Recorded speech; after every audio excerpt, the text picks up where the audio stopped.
بسم اللہ الرحمن الرحیم۔ السلام علیکم ویورز، آج آپ کے لیے لائے ہیں نور سے پہلے نور کی روشنی۔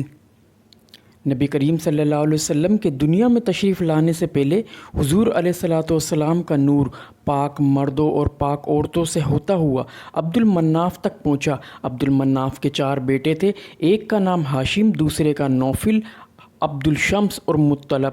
حضور صلی اللہ علیہ وسلم کا نور اللہ تعالیٰ نے ہاشم میں رکھا تھا۔ عبد المناف نے اپنے 4 بیٹوں کو وراثت کے معاملے میں نصیحت کی کہ میرے مرنے کے بعد وراثت میں کوئی مسئلہ آئے تو مصر میں ایک راہب ہے، اس کے پاس چلے جانا، وہ جو بتائے اس پر عمل کرنا۔ کچھ عرصے بعد والد کا انتقال ہو گیا۔ 4 بھائیوں کو وراثت کا مسئلہ پیش آیا تو ایک بھائی کو والد کی نصیحت یاد آئی۔ 4 بھائی راہب کے پاس جانے کے لیے راضی ہو گئے۔ مصر میں راہب سے ملنے کے لیے کھیتوں کے بیچ میں سے گزر رہے تھے کہ سامنے سے ایک دیہاتی آتا ہوا نظر آیا۔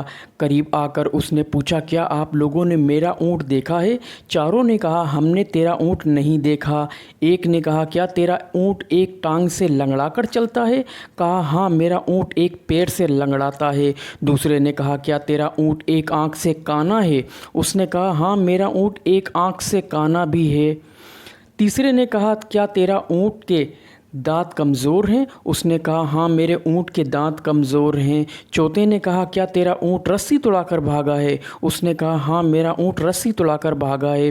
اونٹ کے مالک نے کہا، 4 نشانیاں آپ نے بتائیں، اس سے ثابت ہوتا ہے اونٹ آپ کے پاس ہے، مجھے میرا اونٹ واپس کر دو۔ تو پہلے بھائی نے جواب دیا، میں نے تیرا اونٹ لنگڑاتا ہے اس لیے پوچھا کہ زمین پر جو قدموں کے نشان ہیں اس میں سے ایک پاؤں کا نشان ہلکا ہے، صحیح طرح نقش نہیں ہوا، اس لیے میں نے کہا اونٹ ایک پیر سے لنگڑاتا ہے۔ دوسرے نے کہا، میں نے اس بات سے اندازہ لگایا تیرا اونٹ ایک آنکھ سے کانا ہے کہ جو آنکھ صحیح تھی اس سائڈ سے کھیت کھایا ہے، دوسری سائڈ سے کھیت کو کوئی نقصان نہیں پہنچا، اس لیے میں نے اندازہ لگایا تیرا اونٹ ایک آنکھ سے کانا ہے۔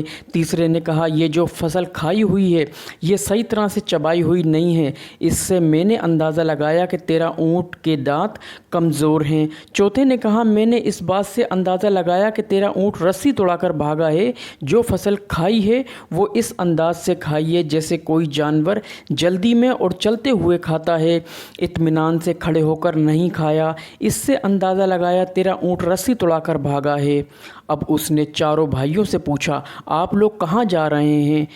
انہوں نے کہا، ہم مصر کے راہب کے پاس اپنا ایک مسئلہ حل کرنے کے لیے جا رہے ہیں۔ اس نے کہا، میں بھی چلتا ہوں اور اپنے اونٹ کا مسئلہ حل کراؤں گا۔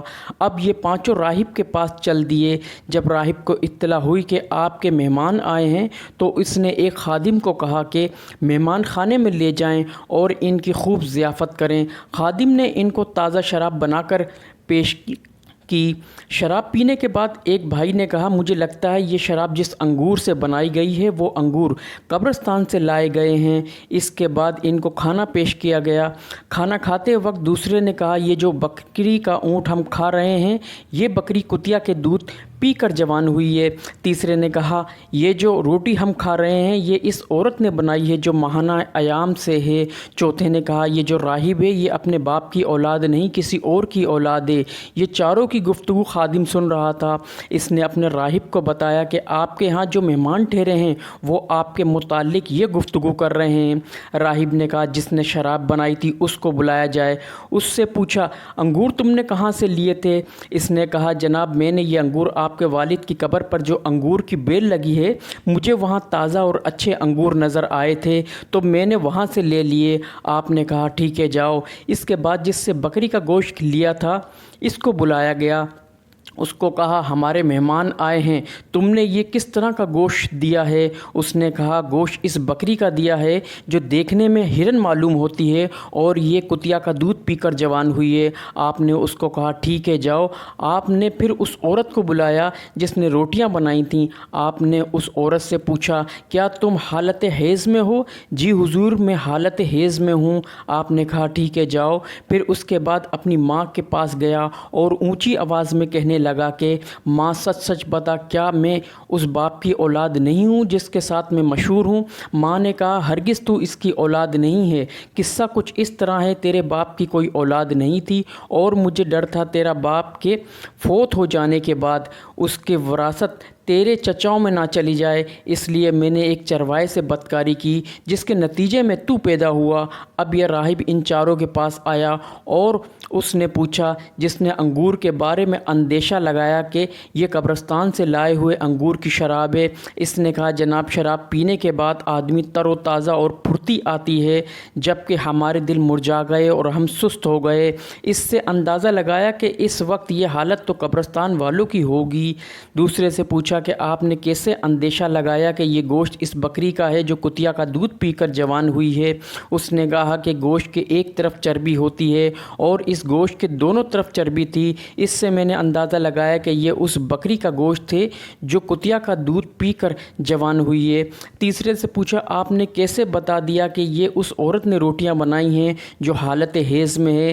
اس نے کہا کہ میں نے جب روٹی کا نوالا سالن میں ڈالا تو اس وقت روٹی گھل گئی، اس سے میں نے اندازہ لگایا کہ روٹی بنانے والی خاتون حالت حیض میں ہے۔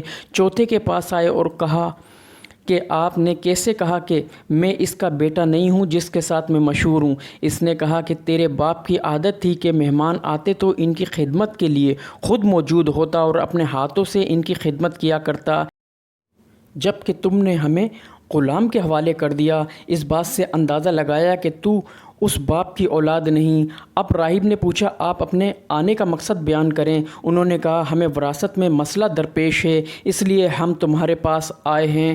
راہب نے ہاتھ جوڑ کر کہا آپ لوگ اتنے عقل مند اور دور اندیش ہو، یہ مسئلہ بھی آپ ہی حل کر لو۔ تو یہ کمالات ہیں مختار نبی صلی اللہ علیہ وسلم کے نور کا، اور اس نور والی سرکار کا کیا عالم ہوگا۔